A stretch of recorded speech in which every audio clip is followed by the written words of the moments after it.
Hello, friends and listeners of the future. Hello, family as it may be, and new people. Welcome to you. Welcome back to another episode of Classing Up the Joint. This is the part of the Roll Report where we ask brilliant people basic questions. I am your host. My name is Colin. I use they and he pronouns, and I am joined by yet another fantastic, fabulous guest that I get to introduce as a little change of pace.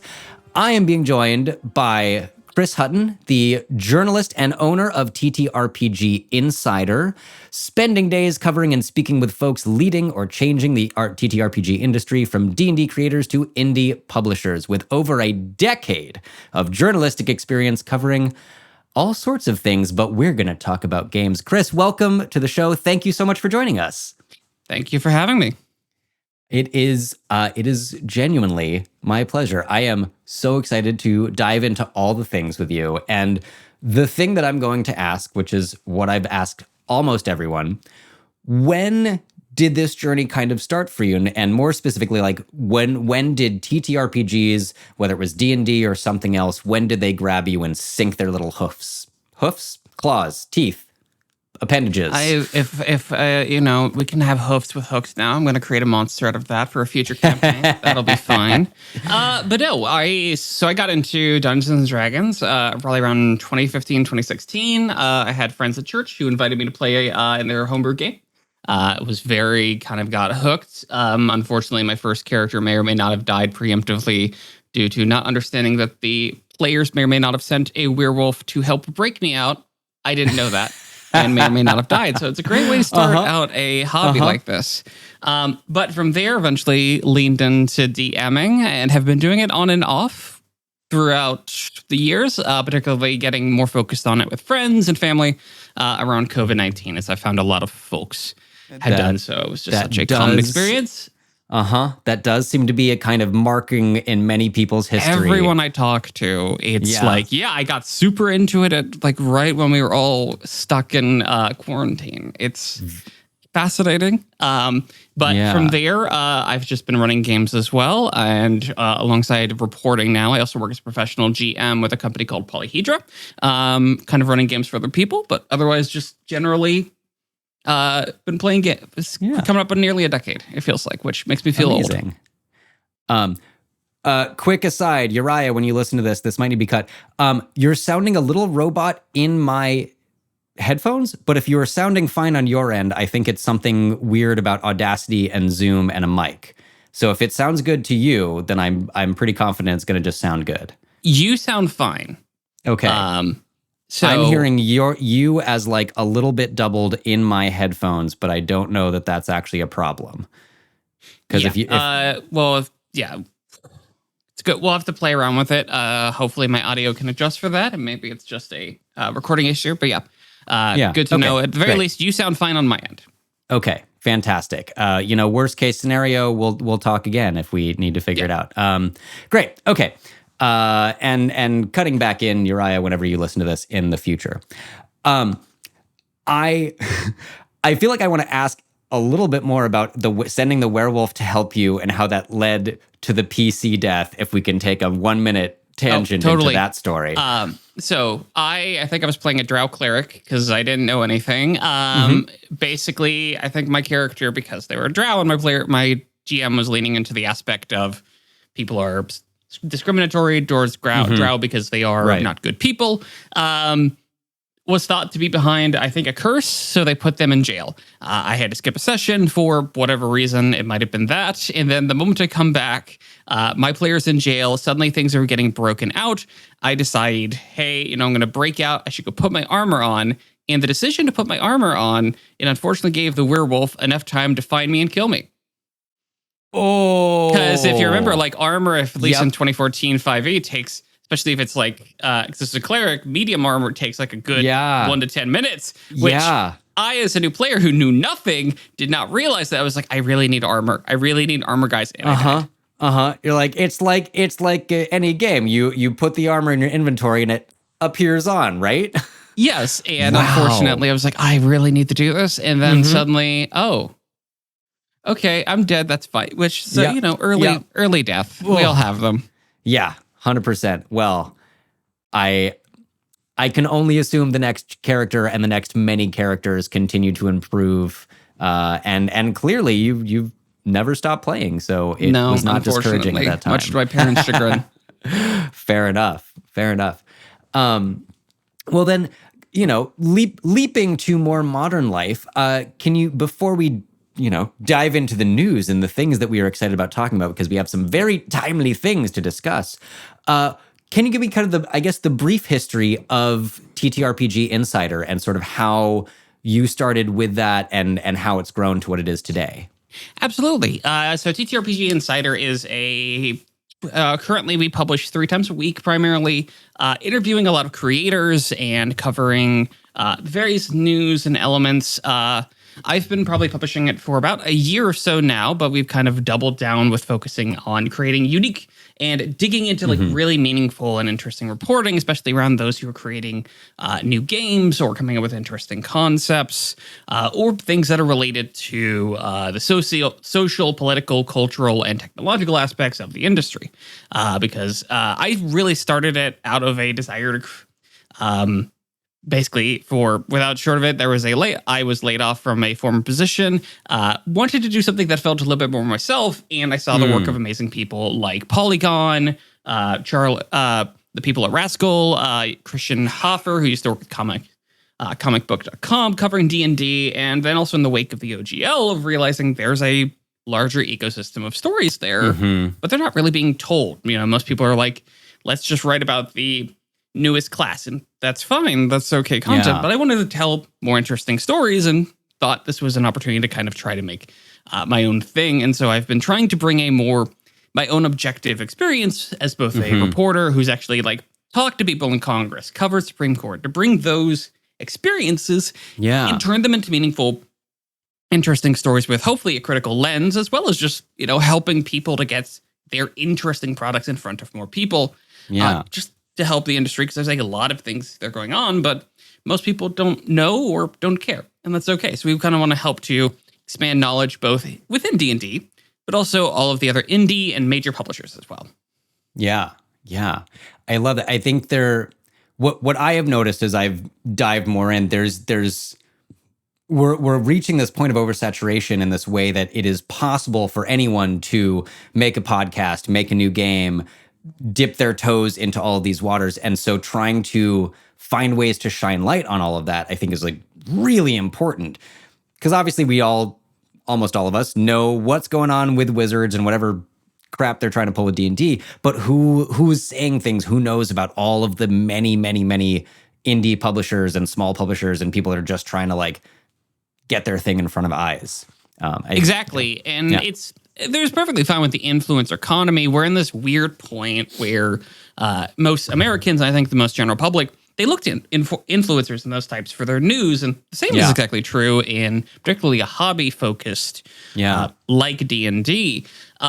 But that also means that it's not always like meaningful, interesting reporting, or can sometimes be spread through misinformation, which I saw quite a bit during the OGL fiasco of people claiming, hey, I had insider intel, but 2 months later, like, I got that wrong. Because again, they don't have, I think, the background to at least try to double check that. Meanwhile, you have amazing people like Rascal, Lynn Kodega, other names who hopefully your listeners are familiar with, who do the work to make sure this is informed, understandable, and actually is like based in objective reporting and unethical coverage. That is a tall order in this day and age, I would say. Unfortunately. Do you, in kind of going from covering what I would call, I don't know, hard news, politics as Supreme Court and things, and shifting to the hobby and game industry, have you found that are journalistic standards very different? I realize that that's a weird question in today's age. No, it's an absolutely valid question. It's actually really fascinating, without probably spending an entire thing, because basically it's this question of, when you're you're covering someone on Congress, there's a question of journalism is inherently part of relationships. You have to know people and they have to be willing to go to you and say, hey, I know blah blah. I know X or Y or Z, and they're willing to come to you, whether off the record with telling you things without it being reported, or telling you things in detail that they might not want to be named. That's a trust aspect of it. Yeah.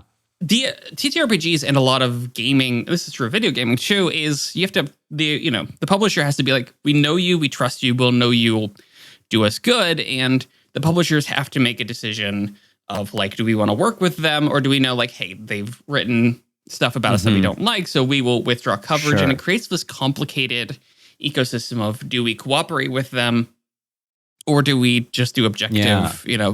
If let's say Chaosium did something bad, they haven't, but then how do we maintain that relationship and try to get access and get inside? These are also far smaller companies than I think a lot of people realize. Totally. That like these are very small teams. It's a very intertwined ecosystem. So a lot of people know people, and that can be good or ill. As compared to like the video game industry, which is vastly larger. I would imagine a little bit. I would imagine that like from the perspective of like cultivating a relationship, cultivating your sources within different companies and things, the insular nature of the game industry might make that a little bit easier and maybe more problematic if someone or someone's company does fuck up and this is an important thing that we want to cover. Yeah. But the ability to cultivate sources within each of these companies and find your actual insider info. Yes, and assuming that there is insider info or something that requires attention, totally. Sometimes it is just, I spent just a week, I think, talking to folks from Chaosium, for example, who had a couple of new games, and that's just, we try to poke at what I think is interesting about them. There was nothing, I think, requiring like questionable things. At the time, it is just coverage, but trying to do it in a way that's more interesting than just repeating what a press release and pointing out this is maybe why people should consider playing it or investing it or considering trying a new system to present that in a meaningful, interesting way that, because it's a lot of these, as you know, TTRPGs take more than just an hour to play. How do you meaningfully think about them and engage with them that you can present information in a thoughtful manner that presents the game in an accurate manner without it being like super design wonky? Nothing against that. Yeah. And I also kind of extrapolating, it feels like one of the other kind of differences maybe is that I almost want to say it feels like there's less perceived objectivity in this way. Not being a trained journalist myself, I feel like my sense has been in like the hard news, the ideal that you are taught to aspire to is something close to perfect objectivity. Report the facts. Who said the thing and did the thing. And the way you were describing writing about Chaosium's new games, for example, it sounds like there is more, I want to call it a more creative aspect as well as a little bit more opinion. I don't know. I don't know that I actually asked a question, but how does that land? I definitely think like it's a good question. I definitely wouldn't say, particularly with the way I approach it, I won't lie. I do. One thing I think that a lot of reporters, or at least we're trying to balance, is this notion of recognizing I, as a reporter, have an opinion. Obviously, I would. So how do we do that? Represent that, hey, I have this particular view, and sometimes that comes out in interesting ways, but without nullifying the facts or trying to distract things or recognizing where, my own limitations, whether it's based on identity-related variables or simply just a lack of experience, because there's a lot of history, but I may or may not, if I, as someone who is probably newer to covering the industry, doesn't have the insights of what TTRPGs look like in 2014, 2004, etc. Because I didn't live there, so a lot of that draws on thankfully, the history of a lot of the creators and longtime players who have absolutely fascinating but informed perspectives that can help fill in those gaps for myself. Yeah, totally. Huh. Oh God, I have so many things that I want to ask, but I guess we're going to focus them down just a little bit. And speaking of opinions, we're going to get a whole bunch of them. There's been a lot of big news recently that I would love to get your take on, kind of starting with the kind of the two things that I found most recently in this sort of seismic, earth-shattering way. One is Chris Perkins and James Crawford leaving Wizards of the Coast and almost immediately being snapped up by Darrington Press. It's Jeremy Crawford. Jeremy, what did I say? You should probably repeat that. I said Chris Perkins, that question. Jeremy. What do you think about Chris Perkins and Jeremy Crawford heading to Darrington Press shortly after leaving Wizards? Oh, so I'll admit, when I saw that news on Monday, I flipped my crap, to be completely blunt. So I've definitely, Perkins and Crawford are longtime veterans who have been been creating games for decades, but most notably, they've been working with Dungeons & Dragons since around 2007. Both of them kind of came around the same time, although they had done some freelancing in the past. So they've been with the company for a good 18 years, but surprised a lot of folks about 2 months ago when they both, probably within about a week to a month's difference, said, hey, you know what? We're going to step down. We are going to go do something else. Yeah. Which took a lot of people by surprise, although there's a lot of context that I think makes it a lot less surprising. So seeing them join Darrington Press, short answer, not shocking in the least, kind of exciting. Sure. I think that a lot of it's going to be very determinative in how we see them, what their roles look like going forward, predictively. But between this and the surprising success of Daggerheart, Darrington Press's fantasy TTRPG, which came out about end of May, which did fairly well, at least based on what evidence we do have. I think we're seeing some interesting progression that could give Darrington Press some significant momentum, and hopefully make them a major player going into the coming years and months. But that's all going to be very much down the line. But at first glance, I think it's a very good thing. To me, it seems there's a way that it's like a big power play, right? I don't know the ins and outs of like where the offers came from and what the thing was. What I have gathered seems like Jeremy Crawford and Chris Perkins were intending on some level to retire and seemed to sort of get an offer they couldn't refuse, an exciting offer they couldn't refuse. And to me, I think it's this really cool. Darrington Press is like really trying to reach for the stars and get big names working on their next thing, and I don't know if that's going to be a new, revised Daggerheart or what's coming next. And so if I can rephrase that as a question, do you think they're trying to send some signal to Wizards of the Coast / Hasbro of like, hey man, we're going to challenge you. We're going to try to challenge you for TTRPG dominance. See if we can knock D&D down a couple pegs. A lot of that question, I think it's hard to say. Sure. What we do know is Darrington Press hired them, and Dungeons & Dragons, at least in a public statement, were very supportive. They posted a tweet, and even like on their public channels being like, hey, Perkins and Crawfords went over here. We're super excited for them. Yeah. We also know Travis Willingham, one of the members of Critical Role, and also the CEO, said the hire happened afterward. A lot of people initially kind of speculated that, hey, maybe this was part of why they stepped down. I don't think it seems like two kind of disconnected events and some good timing. Yeah, there's no evidence to at least support that notion yet, but if someone can send that my way, I will be most happy. But I don't think it's Darrington Press sending a message. I think it's them seriously investing and making themselves a significant competitor and hopefully refining the system, which I think has some really interesting implications, because the question around Daggerheart, out of curiosity, have you played Daggerheart at all? I have not played a full game yet. I've gotten to poke at the rules, and I've just been able to use Demiplane to kind of character build and start figuring out what works.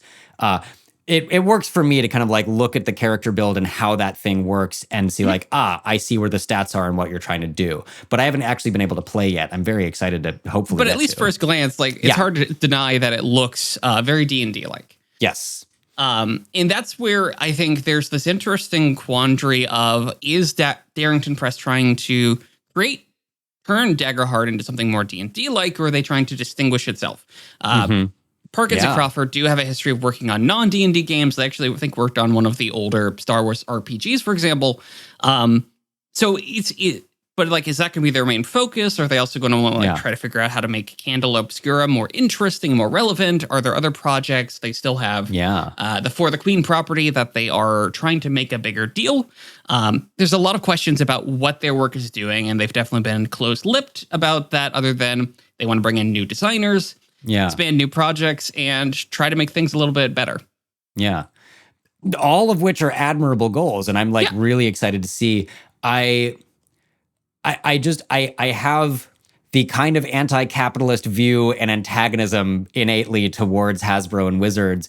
And although Darrington Press is still a company, I just like the people that I'm aware of being involved just seem less blatantly, overtly capitalistic and more likely to treat their people well at a bare minimum. And that is, huge value judgment. I have no actual knowledge of how Hasbro treats its staff. I just assume, based on the fact that we see layoffs and all these things, that it's not well. Yeah. Hasbro, again, it's a corporation. It is due to its investors as compared to Darrington Press, which is, at least to my understanding, owned by the Critical Role crew in other ways. But so it's not, doesn't have to focus on revenue and growth, although those are obviously pursuable things. And that's a similar goal. At the point, though, they still kind of have that fandom basis. But I don't see Darrington Press trying to do anything to piss off Wizards. If you'll remember, during the 2023 events around the OGL, Critical Role was noticeably very quiet about it. They still kind of said, like, we want to have an open approach to this, but they never explicitly directly commented on it, keeping their things vague and not directly trying to antagonize the company, which is understandable considering Darrington Press has, and Matthew Mercer have both created at least 3 different supplements for 5th edition based on Exandria and the various worlds. So it's not that shocking. I don't see any reason for them to think they're doing that. They're just creating an alternative. A friend of mine who I was talking to, I think, made an interesting argument that this is a highly speculative claim, but they think if everything goes down well, Darrington Press could possibly step up to be the number 2, number 3 RPG in the market, possibly even competing with Paizo and Pathfinder, which is probably one of the larger games. Competing with Dungeons and Dragons currently. Yeah, totally. I'm really curious to see how this will play out in the next little while and shake up kind of that top right below Wizards tier of publishers. Both, I would say Darrington, I don't know, Kobold and Hit Point Press also kind of in a similar thing with Paizo, although their games, their personal games, I think, have not achieved quite the same reach as Pathfinder yet. But yeah, I think, a lot of interesting new changes coming, and I'm very curious to see what'll be next. Shifting slightly, but things that I found also shocking. Vice President of D&D Jess Lenzillo leaving, retiring, quitting, being like, I am done with D&D, and walking away from Wizards as well. And like that to me was a little bit more like, wow, what the hell's going on there? But I'm wondering, with the perspective of more longevity than I have, when something like the 2024 rules, like the 5.5, when a big project is done like that, is it more normal than I think to see, kind of a top chunk of the brain trust then walk out the door? It's an absolutely valid question. I think it's very important to separate Crawford and Perkins from what we're seeing around Miss Lenzillo, as well as Mr. Todd Kenrick, who was a major video specialist. He also created he was kind of, if you ever watched like those promotional videos, you had Perkins sitting over here, and then the other side was this other dude. That was Todd. Yeah, Todd was like in all the videos, so he's actually kind of a very prominent face. But they both kind of trying to remember the second name there, but that was also in my mind for sure. So I think it's important to separate those two, because I do think a turnover of, I think, mental labor is to be expected. When you make a new game, they've been doing this for 18 years. Listen, when I do a job for 3, I'm often like, okay, I need to do something new. I don't know if I can do 18 years. So there's nothing, I think, too surprising around that, because now they've created the product. They were involved in 2014. They were involved in 2024 now. They're leaving a very good legacy. When it comes to Kenrick and Lenzillo, though, we're definitely leaning more into speculative territory. Sure. Lanzillo was very openly just like, I'm stepping down in a post she made on her social media, which doesn't tell us a ton. It could be she was laid off and it's just stating that. It could be that. Sure. Kenrick, though, did explicitly say that he was laid off, and that layoff does time out with a recent report we got from the Wall Street Journal around Hasbro laying off about 3% of its workforce, or 150. I don't think any of this is necessarily reflective of D&D. I think it's reflective of the economy. Sure. Layoffs are, unfortunately, a common and annoying part of our thing. When you have to tell a bunch of people, hey, you can't work here anymore because we don't have the money or because we want to save up. A lot of those reasons are legitimate, lack of budget. Others are, we're going to replace you with AI. Screw that. Yeah. And so we don't know enough about, I think, what's going on there, other than it's probably them adapting to the tariff economy as that's affecting toys. Although the company, I think, stated, Rascal covered this really well, couple of months ago in a quarterly call, basically saying, hey, we're good because we produce a lot of our stuff, particularly Wizard stuff, here in the United States. In the US. So I'm not entirely sure what's going on here, but I don't believe it's indicative of anything around Dungeons & Dragons' future. Other than I will be very curious to see who replaces Miss Lanzillo, as she's someone who I've seen. I've contacted her a couple of times for stories, and she certainly commented on plenty. She was kind of the face around a number of things. So I will be curious who steps into her role. But beyond that, I don't think this is indicative of anything of the hobby. Yeah. I mean, again, I'm curious to see how things shake out. I'm curious who they bring in. Okay. Wildly speculative question. We've got the 2024 edition. What, and some of these people just left. If you are head of D&D, what is the next thing that you are going to do? That's a very interesting, wildly random, like in a perfect world. It's a valid question. Yeah. Oh God, I very much don't have designer brain, so I'm absolutely terrible at this. I love people who can think like a game designer. Me, I'm like, okay, dice go burr, I'm happy. Yeah, but I also think you have kind of the historical perspective of like, having seen more of kind of the not only the news cycle, but the game design cycles of D&D and other games. And yeah, I don't know. I realize I'm very much putting you on the spot here, but I am curious. Love it. Yeah. I think like it's an interesting question because I think it becomes related to, what do I think the company needs, looking into the rest of 2025, we have a pretty good, clear publishing schedule about what's coming next. A lot of supplements around established settings. We have the Eberron book, I believe, coming out here soon. Dragon Delves. We have at least 2 books in the Forgotten Realms, which I'm actually kind of excited about. Yeah. So I think we don't know. I don't have necessarily an answer for, I think, where the company needs to go, other than I think continuing to support and to supplement things to bring people in who can maybe expand and adjust the vision, but also try and translate the past into interesting variations, what the company's doing somewhat. Although I'm sure, some old school folks are going to be picky. As they always are, because they missed the additions when you could just kill every orc you saw without question. Yes, that entire drama around orcs aren't inherently evil, whatever. I just think I don't necessarily know if it's moving in the best vision. I think the biggest thing right now is that the company has to do more, I think, to convince people that 2024 is worth their time. Right. That's the biggest thing. And I don't know how you do that because it's, unfortunately, the past is what defines that, not necessarily in the future. So how do you present support? And I think they're making some good efforts, but there's still probably a ton more they could be doing to try and convince people, hey, try these new rules. They might be worth your time. Yeah. Which actually leads me to I have a whole bunch of questions about the 2024 rule set, which I actually want to lead into this with, in your opinion, and or from people you've talked to and the things that you've written and read. Why do you think, my perspective has been a lot of people, a lot of third-party content creators are not adopting the 2024 rule set. They are continuing to make things that are designed to be compatible with 2014 rules and kind of hand wave, it's probably going to work fine. But explicitly not saying this is for 2024 5e.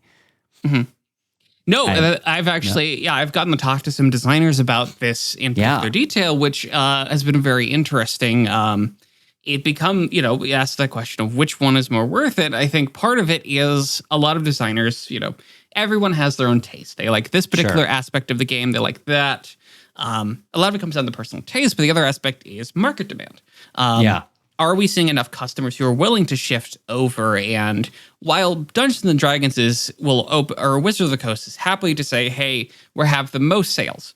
They told me they've sold more of each of the Monster Manual, Player's Handbook, and Dungeon Master's Guide than before, which I think is a fair case, especially at least in comparison to probably how it sold in 2014 alone. Sure. Though not right now because of how the hobby expanded. Yeah, but like I'm kind of curious, the sales from this year versus 2020 would be really interesting. Yeah. Which I think is a much more reasonable number, but comparing 10 years of sales versus a single 6 months is absolutely ridiculous. Yeah. But we aren't seeing enough adoption by the consumers who, again, those who do have a strong enough opinion about this topic are like, this isn't that great. I don't know if I need to spend a whole other $200 on another set of books. I did, unfortunately, but I understand that a lot of people don't, and that's completely understandable, especially in a hobby that is occasionally as expensive as TTRPGs. Yeah, totally. Hello, rollers! It is I, your host, debatably friendly DM, and other things, Colin, here to welcome you to the mid-roll. Thank you for listening, and we hope you are enjoying this episode so far. This is your periodic interruption, brief as it may be, to remind you that The Roll Report is on many social media platforms. You can find us around the interwebs at The Roll Report Cast, on Instagram, on TikTok, and on Blue Sky. We don't do the other thing. We don't talk about the artist formerly known as Twitter.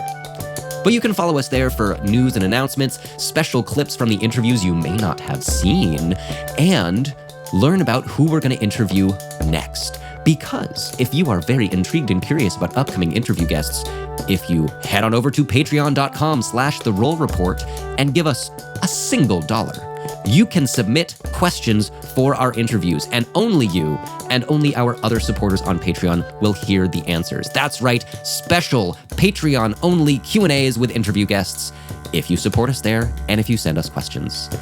Thank you so much for listening. Back to the show. Enjoy! I mean, I think that's a lot of the discourse that I have seen is like, well, why are you asking me to pay $200 for this thing that doesn't, in a number of ways, does not feel substantially different? Like the classes and some of the details have gotten pretty big makeovers, but the rules themselves are, I would argue like largely the same. They've kind of been shifted to be a little bit easier in layout and understanding. And I think, I think accurately people are like, why should I pay money for this thing? And I don't know that Wizard has found a compelling answer. I don't think so. And I think it's an interesting, what I think, like, arguably, like, if one were to go back and, like, retcon a lot of history, what I think Dungeons & Dragons could have easily done is approach this I could almost imagine it kind of the way, I don't know if you ever played, like, games like World of Warcraft or those kinds of things, but like patching things because a lot of people have openly recognized, hey, you know what? Rangers suck. And let's make them better. So 2024 was kind of partially an answer to fixing that, or at least fixing that was part of the answer. And so I'm going to be very curious how they're going to try to approaching it with that kind of mindset of let's try to fix it. I think they've done that partially with stuff. I think Tasha's or one of the supplements books, I think had like an updated one of the versions of the Ranger that everyone was like, ew, gross, yucky, don't like. Tasha's introduced a couple of the things. I think it was kind of some subclass features and options like replacing your natural terrain with like expertise and a skill sort of the thing. Optional features. And then I think there were some updated subclasses, which I think if there's a way they could have done that, I think they would be in a much better place. But then that comes the question, are people willing to pay for an entire class? Like I remember seeing people having discourse. I think 2 weeks ago we had Mage Hand Press published their Gunslinger, and people are like, "Do you want to pay $15 for that?" And I'm like, "Some people will, some people won't." And that's Some people you know what you do, will. you dude. Yeah, totally. I mean, I do think that is a nice thing about the ecosystem that has grown around D&D is your ability as a player or as a DM to really pick and choose the supplements and the things that you want to add beyond the base classes and base rules to your own game. And, you know, again, kind of going back to the OGL, like it doesn't seem to have affected both the fiasco and like the revised one, and now kind of folding it into the SRD. It doesn't seem to have affected people's desire to continue to make new content for D&D specifically, whether it's whatever rule set it's for. Yeah. Yeah, so I think it's going to be D&D's in a place where they just have to figure out how to make that product viable and make it interesting to people. And I will be curious to see how they try that. That's just going to be a multi-year journey of how do you slowly convince people this is worth their time, and how do you convince them to sell it? Or are they just going to stick with, you know, the 10 books, or they're going to convert old text from 3.5, or use the millions of supplements on DriveThruRPG or any other website to fulfill their things, because that's what makes them happy. Yeah, that's going to be the biggest struggle, I think. One designer I talked to said it perfectly, in my opinion. 2024 D&D is not competing with other things. It's competing with 2014 D&D, which has 10 years of modifications and content attached to it. So how do you beat that? Yeah, and I don't think Wizards has an answer yet, but I don't think any company could have a good answer to that, to do that so drastically, rather than say slightly updated versions like what Paizo does with Pathfinder, which are updated and tested, but I think are less of a try to overthrow an entire decade's worth of content. Yeah. Well, so I something I thought what you said was very interesting is this idea of releasing patches, essentially thinking about it almost more like a video game. And so I do think that's been going on for 10 years. And then, you know, the follow-up question is kind of like, okay, after 10 years, when do you recompile the player's handbook, factoring in all the patches you've made, whether they were official or not? And I agree. I think that's kind of what they tried to do with 2024. But yeah, I think maybe misread the market of how much people think all the patches have changed and how much they're willing to pay for a new set of books. But I love that analogy, because I do think that's what happened in 2014. Like, over time, people threw out the rules as written they didn't like, and both in their home games and in third-party publishing, we've added all kinds of new things that were really exciting. And I think Wizards grabbed the ones. I don't know. I'm going to reference Tasha's again. Like, I'm not sure where the ideas in that initially came from. If they saw someone's homebrew and like got really excited, and maybe even I can dream they asked that creator to contribute to Tasha's. But like, that's a really, really good patch, right? But is that patch worth $50 alone? Or do you have to? How much content do you have to supplement with that? And that's the economic decision that game masters and players have to decide is worth their time. Or, you know, do they embrace more of a digital model where, hey, you know, you release a new class and it's on D&D Beyond only, which some people will be like, ew, gross. Other people will be like, that works for them as well. And I think we're seeing some interesting experimentation. I don't know where it's going to go from here. And I think like Dungeons & Dragons previewed this, I think when they did was it 1 D&D? But it's just changed so much since that project's launch that they're still trying to figure it out. Yeah, I agree. You mentioned buying a set of the books. Like, as a GM, are you using 2024 rules in your D&D games? And actually, as a side question, are the games that you are running mostly D&D, or do you pick and choose the systems that seem exciting or that you're interested in playing out? So at the moment, I run probably about one Dungeons & Dragons game, and it is based on 2024 rules. We're actually running Planescape. Oh, cool. Just because it's very weird setting. It's my players really weird. It's super weird. And like, I already incorporated, I think this week we had like a time travel element of that I'm hoping my players processed appropriately. But yeah, it's weird as hell. Not as weird as I think the original stuff, but it's still pretty weird. Yeah, it's very odd. But yeah, we run it. It's kind of a process. I'm someone who very much needs hands-on to figure out, is this good or not? So, totally. We are currently leveling them up, working things out, and we're playing out with the spells. So, for example, the players are not a huge fan of the way counterspell works right now, which is that just a save rather than agree more. They're not a fan of that, even though we tried to use that multiple times in the last session. At the same time, also, like, I think they reworded, like, spiritual guardians, and so now it, like, damages multiple times in the right way, and it's like, oh, this is bonkers. Yeah, I think some of the things like that of clarifications of like, oh, they take damage when you cast the spell and at the beginning of your turn. Yes, which I won't lie, my cleric has tried to abuse last week because it was the first time he tried to use it. I'm like, God damn it. So I'm still trying to figure out a lot of the aspects of the game. There's elements I do like. I think giving marshals, giving them a little more flexibility, I think was great.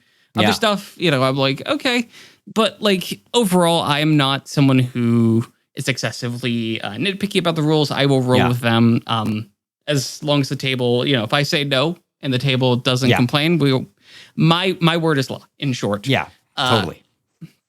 But yes, I'm running with that. I also do run other games. Primarily, like right now, I am a big fan of Vampire the Masquerade, which we're currently doing a game in Chicago and have some new cast, other stuff. So it's that game's definitely very close to my heart because it's more personal, local, modernized, horror-based, if you've ever experimented with that.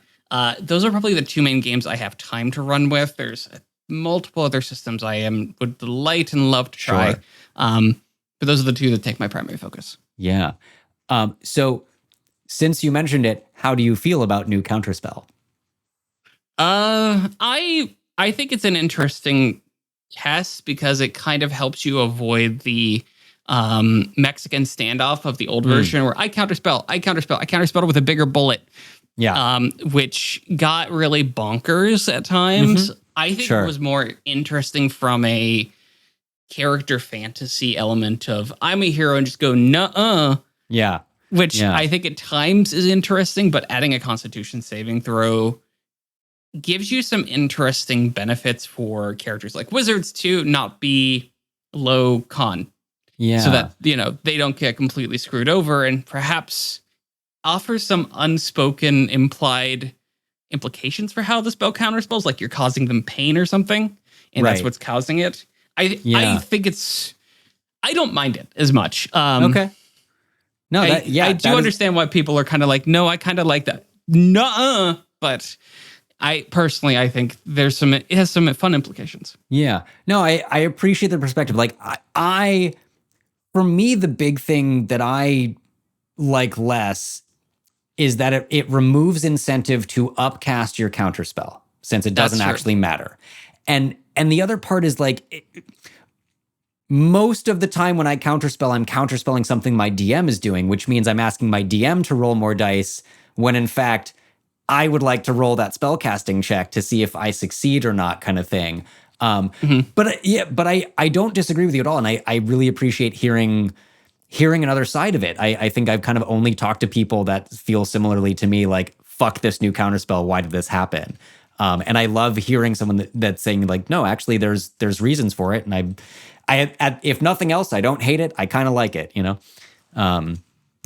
So I may hate it when we get to higher levels, and I'm not but at that point, and I can't just have I can't have Vecna cast a 9th level counterspell, and then my players are like, oh shit. Yeah. But until then, for the moment, I think it's reasonable. Yeah. All right. Do you think that the 2024 updates were necessary after 10 years of kind of patching and third-party things? Does it seem like something that was needed? I do think something was needed. Again, 10 years of a game rule set to kind of keep that sedentary, even for other games. It's very unusual. A lot of games, it's very common for there to be multiple variations and updates and learning things and figuring out, hey, this works, we don't like this. So I think an update was absolutely reasonable after a decade of gameplay. Whether or not they obviously made the better decisions is up to each player's discrimination. There are tons of people who have written entire tomes of why this is good or bad, and I'm not the person to comment on that. Yeah. But I do think it was reasonable to be like, hey, you know what? Let's update shit. Let's make this better. Let's figure out what's fun, and let's go from there. Yeah. I'm so loving the patching the video game analogy. Like after 10 years, you're like, this is a horrible mass of code. We really ought to like flatten this out a little bit. And it's also because you're letting parsable. people poke at the code. Like if Yeah. we talk about it, in cybersecurity terms, the bad guys are going to keep poking holes until they find one. Players have been poking it to find some of the weirdest bonkers stuff that they can do to abuse the rules as written. Which is why we get memes like the peasant rail cannon, which the book literally has to address and is like, stop that, guys. Stop it. Because players come up with, hey, how can I read the rules to make it work? And this is their attempt to try to address it and make it more flexible and to avoid some of the silliness that just came from the rules. There's still silliness there because that's inevitable. Players are smart. They can look at this stuff and they're like, I can break it. Yeah. And they love breaking 100%. It. I think about often, who is it? Bortles' taxonomy of players. This is this theory about there's explorers, socialites, breakers, and like completionists, essentially. Like this idea, there's like the four categories of people that want to play any kind of game. And breakers are so funny to me because it's not how I think, but I love that people look at the rules and they're like, what can I do that is absolutely within the rules, but definitely not the way they were intended? Yes, and I think there are some games that, that is a source of joy for them, and they should hopefully find it. Don't do it at my table. Fair. I am going to be like, no, you cannot break stuff. Keep it reasonable, you silly goose. Well, I mean, I think this is also like the memes of, my completely homebrewed paladin subclass that is horribly broken in every possible way. I think I find it interesting. I know a couple people that aim to break very explicitly only things that are in player's handbook, like just stuff that's in the 2014 rules. They made this build that somehow, because they decided they wanted to, has a plus 40 to 32 to initiative rolls at like level 10. It might have been a little higher level, but like they were just like, what is every single thing that I could do that boosts my initiative roll and is a completely impractical thing, but they just for the play and the practice of it. And I love that is a thing that exists and that people are excited about doing. Yeah, I think it's great that those exist for particular communities. Some people just want to roll dice, come up with complicated builds. They're designer brained. They look at this and like, how can I use these tools to build the strongest Voltron I can so that I can beat a god? And you know what? Some people, I think, find joy. It's merely a matter of finding a table where that's appropriate and you're not ruining it for others in my perspective. Yes. I mean, I almost want a whole table of that just to see it being like, well, cool, you're level 1 and this is where you're at, but here's a Tarrasque. Go nuts. Good luck. That's basically the plot of Faster, Purple Worm, I think, which is the show where they're like low-level characters and like, go fight a beholder. Have fun. And you're going to die. We all know you will. But it's going to be fun. See how much you can do. You know you're going in there ready to die, and that's what makes it work. Yeah. I mean, that to me ties to prepping your players properly, right? If the point is for them to go up against the thing and lose badly, if I am mentally prepared for that, I am 100% on board. If I'm expecting to survive, I might have feelings. Yes. I don't know. That's me. Okay. Value judgment, opinion question. All caveats accepted. Mm-hmm. Do you think that purchasing the 2024 books, either digitally or physically, like leaving aside, assume our listeners have a little bit of discretionary money and they're going, should I buy these books or not? Do you think that they are worth purchasing in whatever form? I think if you are if your table plans to run with them, I think it's worth it. For two reasons. One is just it's worth having the stuff with you. I think as much as I know people don't like giving money to Wizards of the Coast, and I understand that, it is important that you sell those books. That's going to convince publishers to make more. Right. Those publishers make more, they might make more in other games. I was talking to the guy who does like all the ultimate RPG guides, James D'Amato, and like he has a really valid point. Is like he sells these books which help get TTRPG stuff into Walmart. Yeah. The books have to sell if you want them in Walmart. And if they're in Walmart, that means whatever. Mom from Southwest Texas is going to see it and want to play it. And I think that's so important. I understand if you don't like the company. That's fair. Valid. Understandable. At the same time, buying stuff convinces publishers to make more. And making more means more stuff for you. Ideally not pirated. Please don't pirate. This is not legal advice. Yeah. I agree. Like in our current system, our purchasing power is the thing we have. And it sucks giving money to companies we may have feelings about. But in order to bring more RPGs to more places, and again, like Walmart in South Texas, we got to go buy the damn books. Yes. Oh, man. So, yeah, you want to see Call of Cthulhu or whatever in Walmart, you got to convince them it's worth their time. Mm-hmm. Yeah. Yeah, totally. Okay.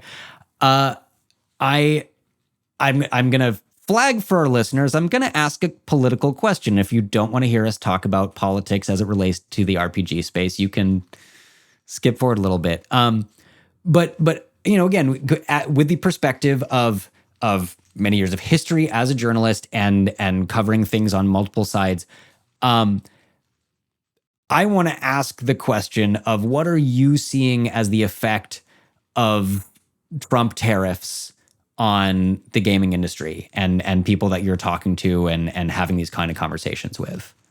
So I'm actually going to expand it a little bit. So tariff-wise, there's very smart people, a lot of smart coverage, and business leaders are being very open about, hey, you know what? This is going to hurt us because the profit margins for some of your favorite companies is not terribly large, and it's not enough to cover the increased costs of tariffs. But tariffs are obviously, unfortunately, like a lot of policy in our current administration, changes a lot. And shifts depending on varying policies, and which makes it immensely hard to change. And that affects everyone, not just TTRPGs. I was talking to an executive from IBM for my full-time job, and he was like, "We can't change anything because we don't know what it's going to be like the next day." And they're a company that like affects millions of people through their products. Yeah, it's even more so for these guys.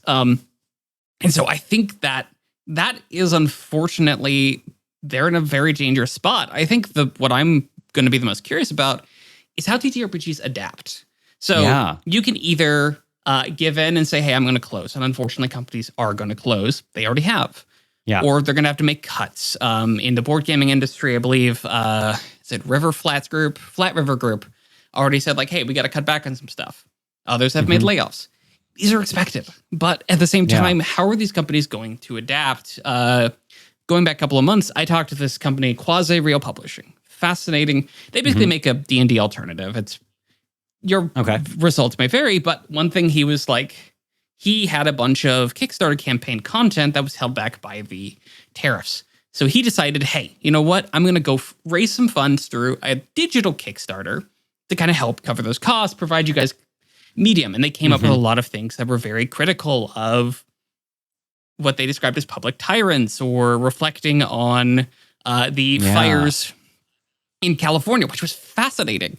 Obviously, these were very left-leaning people, so they were inherently critical of the Trump administration, but that was a way that they tried to adapt to it. So how are others going to do the same? Because as much as I hate to say it, we are 6 months into the Trump administration. We have a long time to go. A lot's going to happen. It's all probably wherever you think on the political spectrum, but it's going to have a lot of implications on everyday life, unless, other nonsense happens. Yeah, totally. So the question, I'm going to be so most curious to see how people adapt and change. And we have conventions coming up, Gen Con, which I'm very excited about. How are people going to change their approach there? We already know of companies who have decided not to attend because because they were worried about the immigration policies. Yeah.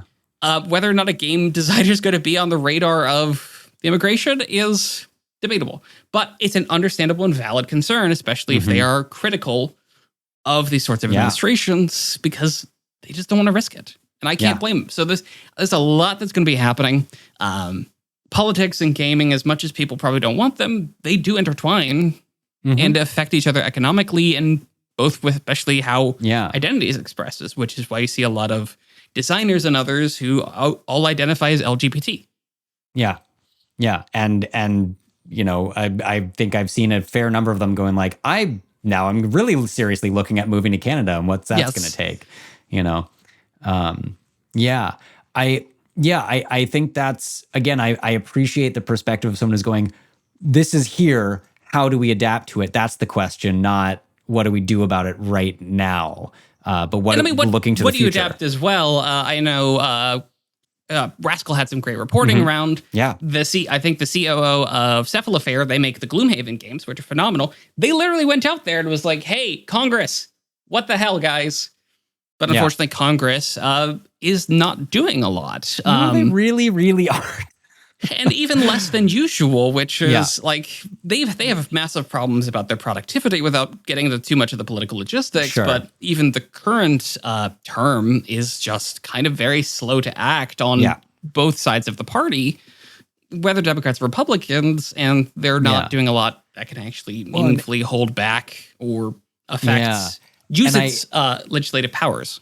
I think they use a sledgehammer all the time when in fact you might want to use a scalpel at times. I just my own bias is to assume that many people in elected bodies all over the world don't actually know much about the industries they're trying to regulate or pass laws around or help, you know, and so they flail around the dark with a sledgehammer. When you're like, hey, it's this hole you could plug with a finger. Oh my God, no. I spent probably about 2 years just covering technology policy in Congress. Yeah. And like, for example, in 2023, we had ChatGPT and AI. Everyone was like, oh my gosh, this is so cool. And like, they went out of their way to be like, let's bring in smart people to explain how to regulate it. How do we make it? And it's 2 years since. They haven't done crap. And there's a lot of factors into why that is, but the rules themselves are, at least in my opinion, with regards to tech policy, very don't fully understand the topic and aren't informed by people who actually understand the technology and are just not moving anywhere or get revoked very quickly due to various personal and political interests. Sure. Yeah. And something else you said earlier I want to carry with for a moment, which is I think that the larger thing I think is that under certain kinds of government, which ours perhaps is leaning towards, like really incredible art gets made. It sucks that it has to be made by people struggling and sacrificing and feeling hardship, but really incredible art. And I think I'm encouraged by seeing things. We mentioned this on the show a little while ago, but seeing Jess Levine's going rogue, seeing games where you're like, you are the scrappy band of rebels trying to take down the government and this sort of thing, and seeing games that are more explicitly designed to, through gaming, teach people how to community organize and how to become activists. And I think that's part of the adaptation. There's been a lot of games I think we've seen come out of both the first and second Trump term that I think have tried to address that. It perhaps has gone on before then. Mind you, it's a lot of indie games, but this is kind of an outlet for a lot of people in that spectrum to try to pursue that and explore that. One thing, this is like, at least I'm seeing this in those who lean progressively left. I don't know if that's necessarily true with who is politically right. I think they tend to try to do the whole let's avoid politics thing. At least that's my analysis. I don't even know what that would look like to do the alternative. It's just hasn't been created yet, or it exists in such not a very well exposed community, or it simply leaks in through other fantasy aspects, which often lead to complicated controversies and drama, where it's like, by the way, we may or may not have included a racism in our, general fantasy game. And people are like, hey, dude, what the hell? Yeah. Which has happened in the past. Although whether that was intentional or reflective of their own bias is a question to be discussed case by case.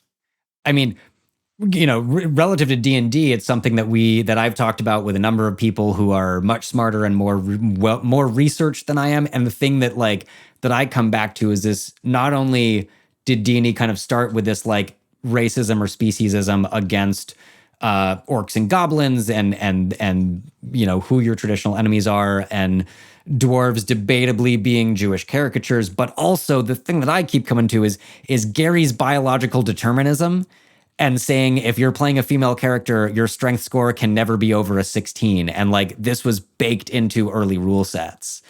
Yeah. Didn't he though change that later at some point? Yes. Or I assume it changed. Yes, no, it absolutely did. But like in the, I will refer to Slovenly Trolls as being like one of the podcasts, two of the most brilliant women I've had the pleasure of speaking to, who like really looked into this. It's along with like the strumpet table, or like the one of the many tables were, who is the random woman you see on the street in this random town, and what are they wearing? And a lot of the things on the table that you would roll on a die are like kind of misogynist, right? But we have grown past that, and I think there has been both some like actual acknowledgement of D&D's problematic history and attempts to fix it in 2014 and again in 2024. Yeah, no, I'd agree with that, especially with 2024. I'm sure there are people who can go through that and be like, hey, these are still questionable, and that's not a discussion I'm going to touch on, but they definitely have been trying to move the game towards more being, I'm going to call it setting neutral. Yes. That's why, like, a lot of the, if you look in the 2024 rules, which caused a minor controversy back when it released, was like, hey, we don't have orc stat blocks. It's because you have normal humanoid stat blocks and you just call them orcs. Yeah. There's your orc stat blocks. Yeah. And that was the whole theory to kind of expand it. And I think it's a reasonable approach because it allows you to do more with flexible storytelling. So if you want to have whatever, Aarakocra, you want to have bird people be your massive clan bad guy, whatever. Go do that. That's your story. Yeah.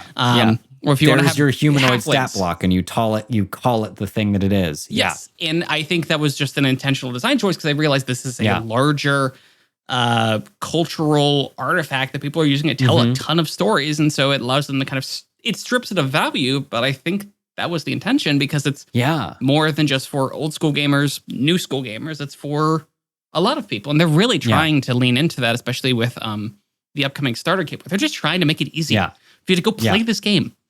Less prep, which I love less prep. Less prep, please. I don't mind doing prep, but less prep is great. I would love to do less prep. I sometimes feel like I can get away with it, but most of the time I'm like, no, I gotta do a lot here. I could just sometimes bullshit my way through it. It's great. Oh yeah, I love it. But then other times it's like, no, I do have to have a battle map and a complicated boss thing, and it's like, oh, okay. But again, making it easier for people to be like, pick up this thing, go do it without having to spend 8 hours drawing up your maps old school is great for accessibility and making people want to try this bonkers hobby that way too many of us spend hours doing. Hours and hours and hours. I got to say, I still feel pretty good about having a leg up over Warhammer that I haven't needed to collect armies and armies and armies of figurines and paint them yet. I'm like, give it time. You say that right as I'm like been secretly debating wanting to get a Warhammer army, and I'm like, oh no. Hey, I fully support it.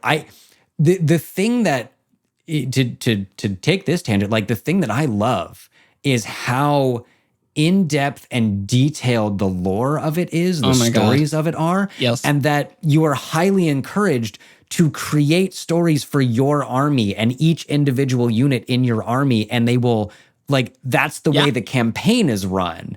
Like, I love that. Yeah, if you want to have your regular guard dude kill a literal prince of the demons, you can. Yes. He does it. Okay. Yeah. That guy now has a bonkers story. Let's go with it. Let's roll. Yeah. One of my local shops does kind of like ongoing, I think they've started an ongoing campaign that's like every month, but they in the newsletter that was like, oh, you've awarded kind of, told me who won, and you've also told me who had the best role play story and like the best single army character, and then like a little paragraph or two about this character. That's such I love that. Cool. It's a great, that also just is a good reason to go back to your store. Like, I love that. I love that for them. Yeah, support your local game store and buy all the weird stuff. And you know what? Go to fucking Walmart in South Texas and buy their copies of D&D 2024. Yes. I'd also say go to Free RPG Day and make sure you do that. But I assume this is getting posted after then? It will be slightly after that, but hopefully you all went to Free RPG Day. Yes. I am going to see, hopefully I'll be able to run a game on Saturday. We'll see. Chris, thank you. I feel like I've learned so much and I have like 9 million more things I want to talk to you about, but I'm going to focus on like the two most important questions, the obviously most important questions, the reason why we're here. Chris, what is your favorite character class? Just a class? Class and subclass, not necessarily from the same thing, unless that's the case. I think of them as two separate questions because I love me a rogue, but if I'm really being honest, like kind of hard to beat Vengeance Paladins for like my just all-time favorite subclass, but that's me. That's valid. Oh, goodness. I think one of my favorite characters that I played was I can't remember which one. It's the Profane Soul Blood Hunter. Okay. I played a Wanty Blood Hunter for a Tomb of Annihilation game, and they just basically had a rapier in the middle of the jungle dressed up like Evelyn from The Mummy and had and it was like, I don't know what the hell I'm doing here. I hate everything. Yep. And it was just fun because it's an interesting mixture of that martial and casting. Yeah. I probably didn't build them ideally, but there was a lot of flavor that came with it of the concept of content where it's literally, draining your blood for magical purposes, which I love aesthetically. Yeah. And then it also comes with the side effect of you get a warlock patron with this particular subclass, which gives you little magic bonuses. And it's great. It's kind of like the Eldritch Knight version of that. It was just super fun. And it gave me a little bit of a backstory. I would absolutely pull them out again and play them again. Miss Ryla would be delightful. Yeah. I love that.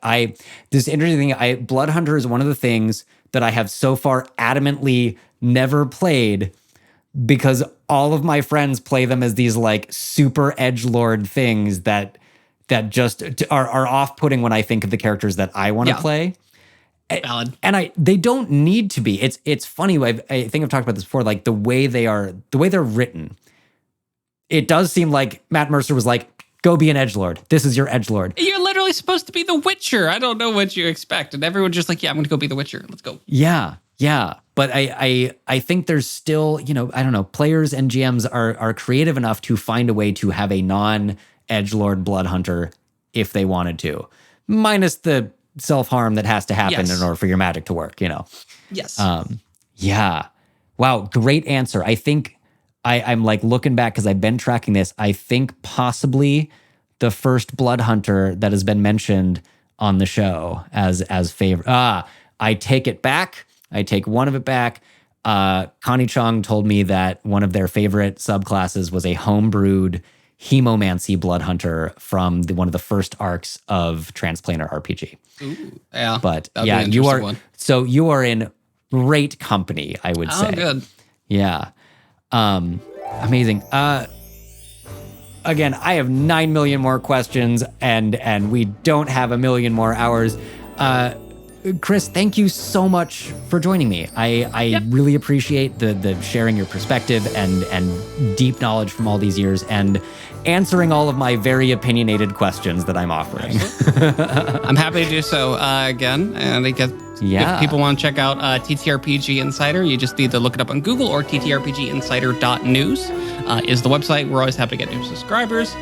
Feel free to reach out to me. I am on Blue Sky if you want to shoot me a message or have cool stuff you're working on and you're trying to promote. I'm always looking to help promote the hobbyist as much as the industry. So yeah. I was going to say, where can people find you on the internet? But that's where people can find you. I understand how this works. It's so good. It's almost like you've done this before, perhaps, or been on both sides of this equation. Perhaps. Yeah, check out ttrpginsider.news. Go buy yourself some books, guys. I think I'm going to say that again because, like we said, use your purchasing power wisely. You can follow The Roll Report on various social media platforms at The Roll Report Cast. If you love what you hear, and we hope you do, you can also support us on Patreon for as little as $1 a month at patreon.com/The Roll Report. And I always try to remember if there's something else I'm supposed to say, but I don't think so. That sounds like the thing. Yeah. Thank you once again. It has been such a delight to get to chat with you today. Until next time, listeners, keep rolling those dice.